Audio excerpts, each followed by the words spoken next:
Yao, yao. Aquí no se aborda la verdad, solo el acercamiento que la antropología da de la realidad. No es el fin colonizar, sino aprender, conocer, expander lo que a simple vista no se puede ver. Diálogos, charlas que se entablan, son varias voces las que detrás de ellos hablan. Alale a la vecina y dile que ya está arriba este podcast que coloca la antropología en un estado de divulgación, dejando atrás la presunción. Para oreja y presta atención a lo que el app nos tiene preparado el día de hoy. Emic y Etic.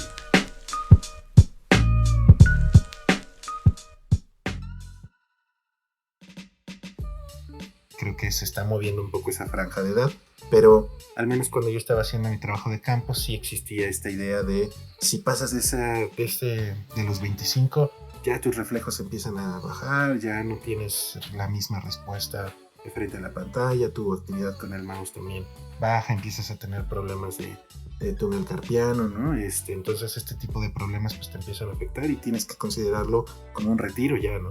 Entonces sí es como muy peculiar esta forma en que los atletas digitales perciben el tiempo también. Y creo que esta es la razón por la que las trayectorias de los jugadores son tan diversas y tienen tantas posibilidades, ¿no? Desde quien logra comenzar a ganar dinero por jugar hasta quien de repente dice, ya no me interesa, quiero hacer otra cosa. Hola, bienvenidos, bienvenidas y bienvenides a este podcast Emic y Etic, Diálogos desde la Antropología Social. Mi nombre es Carla Ballesteros y soy la encargada del Laboratorio de Antropología Visual. Este es un proyecto para dar difusión a los trabajos de investigación del Departamento de Antropología de la UAM Iztapalapa. Estamos ya en el tercer capítulo de la cuarta temporada y hoy tenemos de invitado a Iván Flores Obregón. Él es egresado del posgrado en Ciencias Antropológicas, de maestría y de doctorado de aquí de la UAM Iztapalapa y obtuvo el grado de doctor con su investigación que se titula No todos viven el sueño igual, construcción del valor y paradojas en la profesionalización de atletas digitales amateurs y semiprofesionales mexicanos. Él actualmente es profesor en la Ibero Puebla y en el TEC de Monterrey, sede Puebla, como profesor. Bienvenido, Iván, pues muchísimas gracias que nos puedas acompañar. Hola, muchas gracias por invitarme y por abrir el espacio para conversar sobre mi trabajo. Gracias.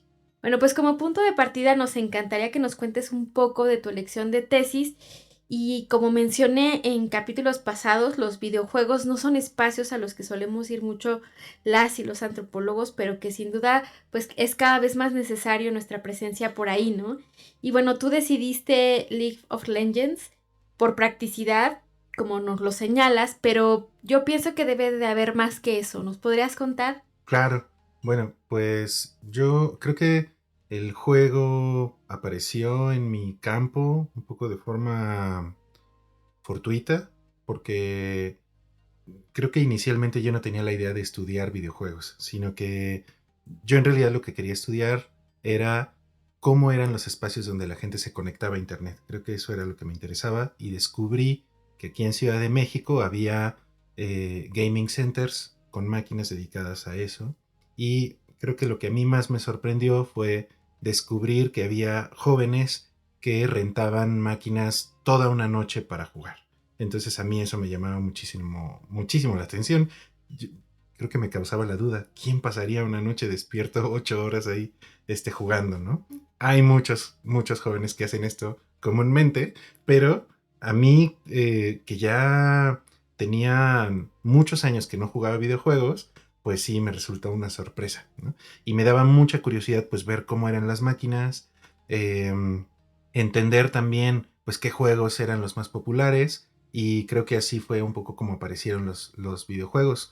Creo que más bien por mi interés en los espacios y en las prácticas cotidianas de los jugadores, ¿no? Y mientras yo visitaba los gaming centers me di cuenta que había algunos jóvenes que decían algunas cosas que todavía me llamaban más la atención. Bueno, lo primero, que no les entendía luego lo que hablaban, ¿no? Hablaban y contaban chistes que para mí eran pues rarísimos, ¿no? Memes que también yo no entendía, ¿no? Y que yo veía que les causaba mucha risa, pero a mí era como, no entiendo, ¿no? Entonces, decidí que la mejor manera de poder construir campo era primero yo hacerme jugador de los mismos juegos pues que jugaban ahí, y pues así empecé a entrar como a ese mundo. Y bueno, después escuché a algunos jugadores que decían cosas como, ahora no puedo jugar, voy a entrenar de tal hora a tal hora con mi equipo, ¿no? Entonces esto pues me llamaba más la atención como que entrenar, ¿no? Yo pensaba que esto era para divertirse, y bueno, descubrí que no, ¿no? Que había muchos jóvenes que decían este tipo de cosas, y que además eran muy disciplinados en esto, ¿no? Tenían unos tiempos muy bien establecidos. Y después descubrí que había, claro, entrenadores, analistas, psicólogos, fisioterapeutas. Algunos tenían incluso hasta nutriólogos, gente que estaba concentrada en ver pues cómo estaban los jugadores, su desempeño, y, y pues sí, pasaban mucho más tiempo a veces entrenando que jugando. Entonces creo que esta división de prácticas creo que fue en realidad lo que me llamó la atención. Bueno, igual en tu trabajo nos mencionas 3 ideas en las que centras a los videojugadores y al juego en sí. ¿Podrías explicarnos de estas 3 ideas? Estas tres ideas, bueno, a ver, creo que yo estoy pensando como en estos tres momentos, quizá como de jugar, entrenar y luego trabajar. Creo que estos tres ejes los encontré en mi trabajo de campo, obviamente de forma paulatina, como que no ocurrió automáticamente. Y creo que eso a mí me dio como la señal de que había ahí un tema muy importante para la antropología, ¿no? Creo que me di cuenta también después con la revisión de la literatura que el juego, si bien es un tema muy importante para la disciplina, en realidad no hay muchos trabajos que reflexionen sobre la práctica o el acto de jugar en sí. Y de hecho creo que también por eso tenemos serios problemas para definir qué es un juego exactamente, ¿no? También, por ejemplo, después platicando con colegas que están en estudios laborales, ellos me decían cosas como, pues es que en el trabajo también hay una dimensión lúdica, una dimensión de juego, de entretenimiento, pero que se mezcla con el trabajo. Entonces yo veía que ellos tenían dificultades para definir el trabajo separándolo del juego, ¿no? Entonces, eh, creo que ver estas fases, digamos, durante mi trabajo de campo fue algo que a mí me ayudó a observar o a definir, esto es lo que quiero saber, cómo le hace el jugador, al menos para que él mismo sepa, ahorita estoy jugando, ahorita estoy entrenando y ahorita estoy trabajando, ¿no? Según yo al principio pensaba, así se dividen las cosas, ¿no? Más adelante me di cuenta que en realidad es un movimiento continuo y que todo está mezclado, y claro que esta es, creo, la razón por la que analíticamente pues tenemos tantos problemas para definir, ¿no? Juego, de entrenamiento, de trabajo, ¿no?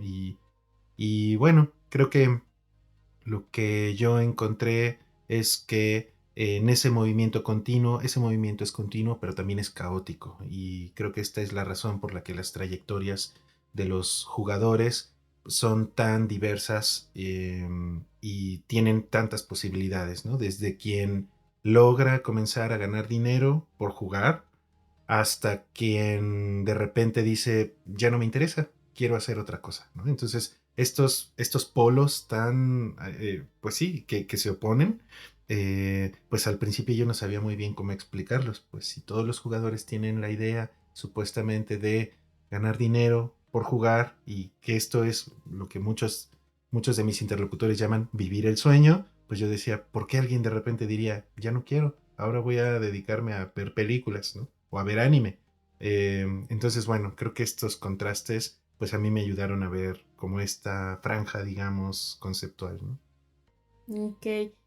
Claro, y es que puede ser como muy difícil, ¿no? Que alguien se asuma trabajando, Sí, jugando, ¿no? sí, O que lo justo. veamos de esa manera. Sí, Y eso justo. es un poco, creo que lo que nos cambia un poco la percepción de qué es el juego y qué es el trabajo. Sí, totalmente. Bueno, y en League of Legends, el mundo gamer profesional son campos bastante complicados y criticados también por otras áreas que no ven el juego, ¿no? Justamente como un área de trabajo. Pero creo que el caso de los jugadores que destacan es muy pequeño y deja en evidencia que no todos los que juegan pueden ganar dinero. Entonces, ¿cuáles son las causas que mencionas tú en tu trabajo sobre esto? ¿Qué haría alguien así para que gane dinero? Pues mira, yo eh, creo que en algún momento sentí que esto iba a ser una muestra de mi fracaso como tesista, porque yo en realidad lo que quería era trabajar con jugadores profesionales. Inicialmente eso creía que iba a ser importante, ver cómo le hacían los jugadores para tener carreras profesionales. Sin embargo, resultó que más o menos por ese momento en el que estaba haciendo la tesis, la empresa desarrolladora de League of Legends, Riot Games, se mudó de Ciudad de México a Santiago de Chile por un asunto de facturación, ahorrar dinero, pues contribuyendo, ¿no? O haciendo sus pagos, fiscales. Lo cual supone también un dato importante o que al menos refleja esta condición geopolítica del juego, ¿no? Para nosotros, digamos, como usuarios o como jugadores, conectarte y jugar y que todo funcione bien es pues normal, pero no pensamos que detrás las empresas están haciendo todos estos movimientos para acomodarse, ¿no? Y bueno, ese fue un primer factor. Después descubrí que los jugadores profesionales, pues igual creo, como sucede en cualquier otro ámbito, de lo laboral, en lo académico, funcionan con células muy pequeñas que pues se reúnen entre ellos y entre ellos deciden, toman decisiones, ¿no? A ver, ahora te vamos a invitar a ti a que vengas y tú vas a ser nuestro jugador estrella, ¿no? Y entonces, bueno, hay este tipo de capital social que se mueve en ese ambiente y yo no formaba parte de esto, ¿no? Yo estaba fuera. Entonces creo que también por eso decidí que iba a ser más interesante explorar cómo le hacían la mayoría de los jugadores. La mayoría son amateurs, semiprofesionales y están intentando escalar, ¿no?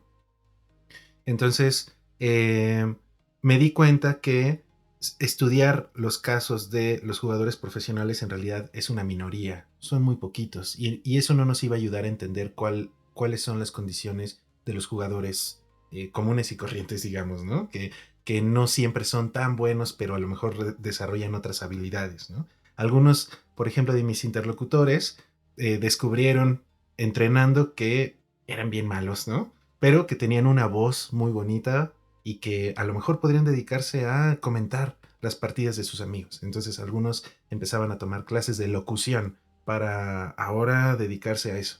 Entonces, bueno, cada jugador iba encontrando en su trayectoria, en esta trayectoria caótica, que había otras habilidades o que podían incluirse en la escena de los deportes electrónicos de otras maneras, no necesariamente como jugadores, ¿no? Y entonces creo que esto también tiene que ver con que hay todo un mercado que estimula esta idea de tú puedes ser la siguiente estrella porque tienes una máquina en tu casa, podrías conectarte y hacerlo tú, no necesitas más. Y en realidad no es tan sencillo, ¿no? En realidad yo me lo imaginaba con una especie de pirámide. En la cúspide están quienes invierten dinero y quienes deciden cómo se mueve el negocio, ¿no? Y pues más para abajo estamos todos los que estamos intentando escalar, ¿no? Y creo que el caso de Riot Games es peculiar de la empresa desarrolladora, porque bueno, ellos desarrollan el juego, pero también organizan los torneos, son dueños de los equipos, dueños de las transmisiones, entonces un poco que ellos controlan todo, ¿no? Entonces, bueno, hay creo que también una serie de desigualdades que aprovechan el entusiasmo de los jóvenes por querer formar parte de la escena de los deportes electrónicos, ¿no? Ok. Oye, bueno, y trabajar con jugadores semiprofesionales y con todos los que tú trabajaste debe ser complicado y más desde el ente antropológico. Sin embargo, pues es importante hacerlo porque así se entienden cómo los jugadores profesionales tienen una forma distinta de ver el juego y de entenderlo también, ¿no? Entonces, ¿nos podrías igual platicar un poco de este proceso que tú tuviste con ellos? Claro, bueno, como hace un rato te platicaba, pues yo intenté primero ser jugador, pasar por la experiencia de ser jugador, también con esta idea de poder mantener una conversación con mis interlocutores. Y creo que también, pues porque ya había una diferencia de edad más o menos considerable, entonces yo creo que de repente mis interlocutores en los gaming centers, pues sí les causaba sospecha. ¿Qué hace este señor aquí enorme, no?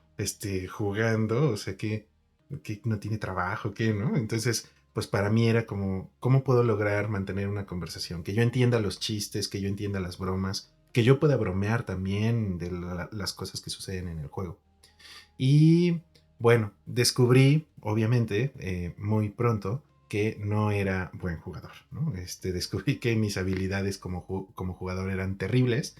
De hecho, también eso lo platiqué mucho con mi director, el profe Rodrigo Díaz, porque yo le decía, em, de repente sí es frustrante recibir tantos regaños, tantas ofensas, tanto reclamo de tu equipo por ser malo, ¿no? Te vuelves un poco como en el objeto de atención. Qué manco, qué horror, ¿no? Entonces, este tipo de cosas, pues a mí me estresaban durante mi trabajo de campo y yo de repente, bromeaba un poco con el profe Rodrigo, le decía, mi diario de campo está creciendo, nada más anotando las groserías que me dicen mis interlocutores, ¿no? Y esto formaba parte también de los hallazgos un poco, ¿no?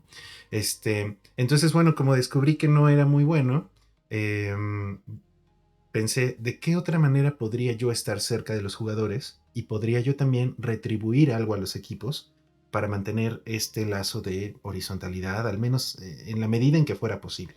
Sé que inevitablemente nuestra presencia en campo siempre es extraña, produce como pues sí, este extrañamiento, esta duda.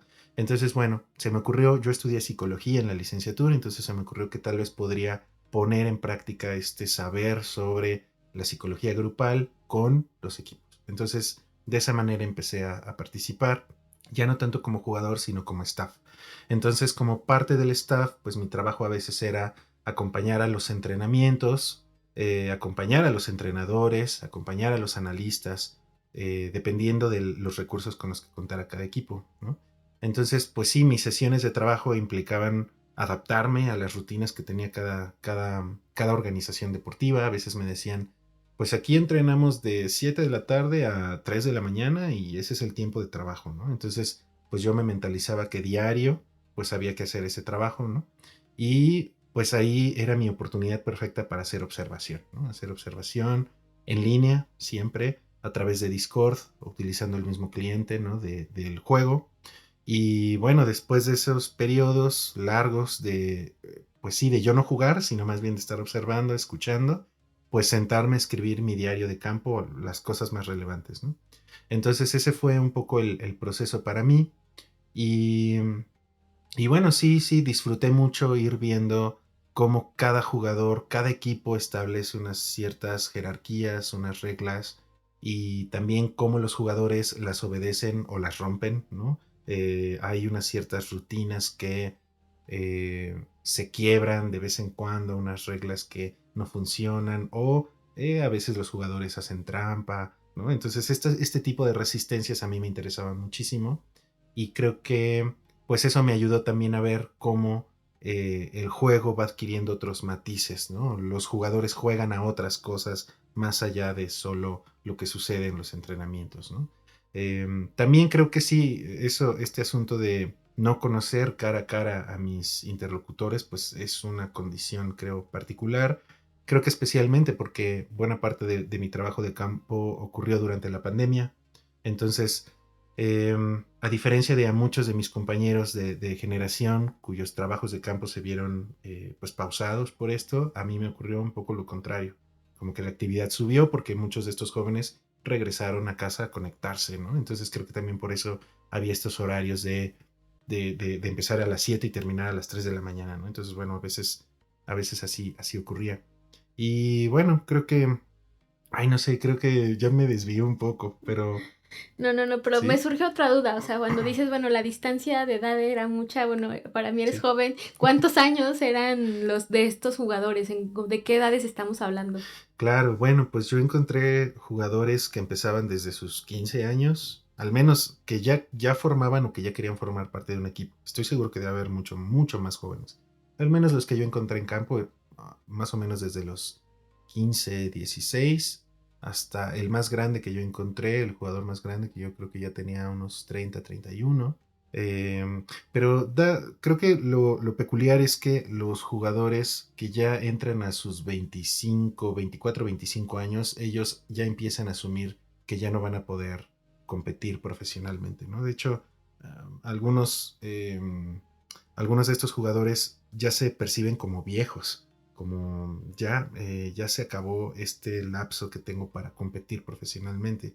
Es curioso igual porque justo ahora estamos viendo ya jugadores veteranos que ya están llegando a esas edades y que todavía siguen jugando, entonces bueno, creo que se está moviendo un poco esa franja de edad, pero al menos cuando yo estaba haciendo mi trabajo de campo sí existía esta idea de si pasas de los 25 ya tus reflejos empiezan a bajar, ya no tienes la misma respuesta de frente a la pantalla, tu actividad con el mouse también baja, empiezas a tener problemas de túnel carpiano, ¿no? Entonces este tipo de problemas pues te empiezan a afectar y tienes que considerarlo como un retiro ya, ¿no? Entonces sí es como muy peculiar pues sí, esta forma en que los atletas digitales perciben el tiempo también, ¿no? Claro, sí, sí, sí.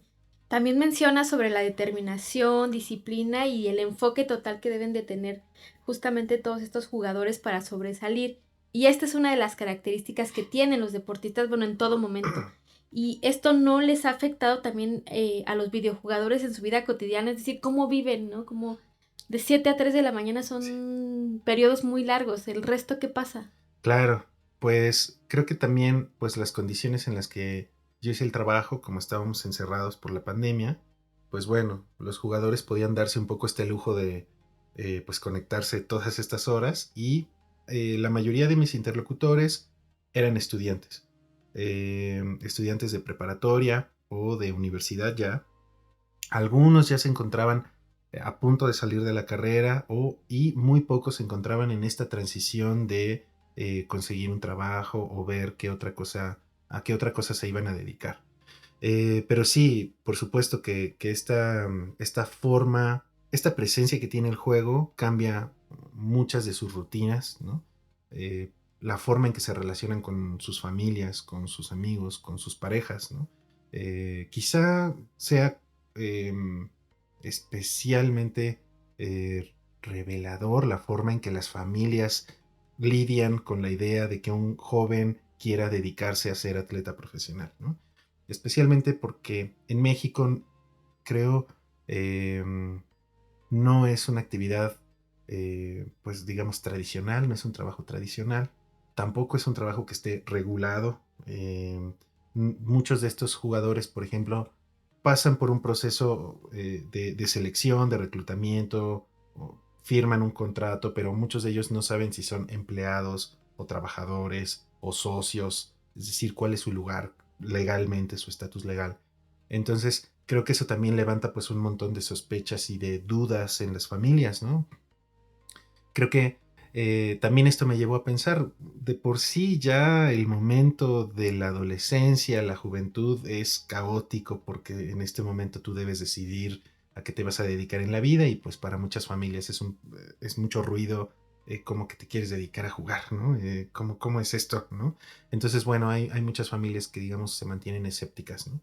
Entonces, bueno, por ejemplo, yo me daba cuenta que los jugadores decían, no puedo, voy a llegar tarde porque hoy tengo que hacer tarea y tengo que terminar esa tarea porque si no mi mamá me prohíbe jugar, entonces pues no puedo venir, entonces me tengo que apurar. Entonces veía y escuchaba que había que resolver entonces unas ciertas actividades, ¿no? Ayudar en casa, lavar la ropa, cuidar el cuarto, qué sé yo, hacer la tarea, cumplir unas actividades académicas y entonces ya ahora sí tienes tiempo para jugar, que de nuevo creo que esto a mí me remitía a esta división entre hay un tiempo productivo, hay un tiempo de descanso, supuestamente, ¿no? Un tiempo de ocio, que creo que esto para mí era peculiar. Los jugadores entraban, digamos, al tiempo de ocio, percibido por las familias como tiempo de ocio, pero en realidad era un sometimiento a una disciplina que a veces era agotadora también para ellos, ¿no? Entonces voy a estar aquí 5 o 6 horas y me van a regañar porque lo hice mal y entonces, bueno, es extraño, ¿no? Y más porque no reciben un pago en ese momento. Entonces creo que eso produce mucho más estrés para muchos de mis interlocutores pues sí causaba la duda de, ¿valdrá la pena que esté dedicando tanto tiempo a esto? Que esté dedicando esfuerzo, que mis papás me estén pagando pues hasta la luz, el internet, porque yo esté aquí, ¿no? Entonces, bueno, sí creo que pues ahí establece una serie de valoraciones. ¿Por qué vale la pena pasar tiempo aquí entrenando, ¿no? ¿Qué es lo valioso exactamente? Y creo que eso también, pues después repercute en cuánto dinero imaginan ellos que cuesta lo que ellos saben sobre jugar, ¿no? Sobre el juego en sí mismo. Creo que pues eso no siempre está muy claro. Los jugadores saben que se divierten, que es divertido, que alguien pagaría por eso, pero no cuánto cuesta, ¿no? Yo recuerdo en algunas de mis entrevistas preguntarles, ¿cuánto cobrarías tú por ser jugador? Y muchos pues me decían como, no sé, creo que unos 3,000 pesos mensuales, 4,000, no lo sé. Había otros que me decían 10,000, 15,000, es decir, no había un parámetro, ¿no? Entonces creo que también pues esto pues a mí me hacía pensar que la entrada al mundo laboral sigue siendo complicada y sigue estando marcada por una precariedad, ¿no? Muchos de mis interlocutores lo que estaban buscando esencialmente era escapar de la vida godín, no ser godines, ¿no? No estar atrapados en una oficina, no entrar a ese mundo. Era mejor jugar y aunque fuera cansado y aunque fuera agotador, pero era mejor esto que estar siendo godín, ¿no? Entonces, creo que eh, pues eso, pues sí establece unas condiciones que no son las mejores y que creo que también a mí me ayudaba a ver cómo ellos imaginan el futuro, un futuro que no es tan amable, ¿no? Ni tan bueno, ¿no? Ya, sí, qué complicada situación también, ¿no? Y esto también los somete a un sistema de competitividad en los videojuegos y es algo que se encuentra en todo momento, ¿no? Y llevarlo justamente al lado profesional implica un sistema económico fuerte y más como este juego de League of Legends que tiene millones de jugadores, no solamente aquí, sino en todo el mundo. Y bueno, en tu trabajo nos hablas de las instituciones y el reconocimiento de los videojuegos en la escena del deporte vista desde el juego. Entonces, ¿crees que la profesionalización de los videojuegos y sus jugadores puedan ser capaces de seguir innovando los juegos para alejar los estereotipos que se tienen sobre los propios jugadores y los juegos y también ponerlos justo en una mejor posición social? Sí, creo que esa es un poco la lucha de muchos jugadores, especialmente de quienes intentan dedicarse profesionalmente, ¿no? Porque creo que también me encontré a muchos jugadores que solo querían ver cómo era ese mundo y alejarse, ¿no? Y no saber más. Pero había otros que, por ejemplo, se involucraban en las ligas universitarias, ¿no? Descubrí que la UAM tiene un equipo, ¿no? Que la UNAM tiene un equipo, digamos, las universidades grandes tienen estos torneos y estas ligas y alguien tiene que organizarlos. Entonces muchas veces muchos de estos organizadores ya tienen en mente este asunto de necesitamos quitar estos estigmas y estos mitos alrededor del juego y de los jugadores, ¿no? Entonces, yo creo que ese esfuerzo que están haciendo muchos de estos jóvenes es loable y me parece muy bueno porque también les ayuda a construir vínculos y a construir lazos que perduran mucho tiempo, especialmente cuando ya empiezan a poner más recursos de tiempo, de dinero, pues, de esfuerzo, ¿no? Por ejemplo, desde conseguir un salón para que el torneo ocurra, hasta tener las máquinas con el juego instalado, hasta hacer los proyectos, redactar los proyectos para que las instituciones universitarias las acepten, ¿no? Todo ese esfuerzo pues fortalece muchos vínculos y eso me parece que es muy, muy bueno. Y creo que para mí eso me llevó a considerar que, pues sí, como adultos, quizá especialmente como adultos, pues tenemos esta visión muy cerrada de qué hacen los jóvenes ahí frente a una pantalla, presionando botones así con locura, ¿no? Pero, pues sí, yo me di cuenta que había muchísimas cosas más que hacen, ¿no? Y muchísimas cosas que les preocupan en realidad. Porque puede parecer, digamos, a mí me sucedió en mi ojo inexperto, pues que a los jóvenes jugadores parece no preocuparles nada más que ganar, ¿no? pero en realidad pues eso forma parte o ese es un paso, digamos, de todo un trayecto que ellos están imaginando de cómo va a ser su futuro profesional, ¿no? Y bueno, creo que ese mito también es necesario cuestionarlo. ¿Quién nos ha dicho que consumir videojuegos va a producir ciertos efectos, ¿no? Desde violencia hasta aislamiento, ¿no? Alguno de mis interlocutores me decía, pues creo que mi mamá está más aislada que yo porque luego hablo con ella y ella está en el teléfono, entonces, bueno, no sé, podríamos poner en contraste, ¿no? Otras tecnologías, quizá. Y yo pensaba, claro, también imaginamos a los videojugadores ahí frente a una pantalla, así como absortos, pero podríamos ver, por ejemplo, a los adultos mayores que están en los casinos, también jugando, ¿no? Largas horas, largas sesiones ahí, gastando dinero, ¿no? Y también absortos frente a una pantalla, ¿no? Entonces, bueno, creo que sí, esa desmitificación es necesaria y creo que esa ruta nos permite pensar a las tecnologías desde otras perspectivas, ¿no? Su presencia, cómo están incrustadas en la vida cotidiana y también cómo con ellas desarrollamos otra serie de prácticas y otra serie de creencias. Y creo que ahí tenemos como antropólogos, antropólogas, un campo muy fértil, ¿no? Para pensar colectivamente, ¿no? Claro, definitivamente son otras comunidades que se van gestando, ¿no? Y que Ujú. a veces son importante justo ir a visitarlas y Sí, ya, ¿no? Desmitificar esta idea de la comunidad remota a la que iremos a trabajar.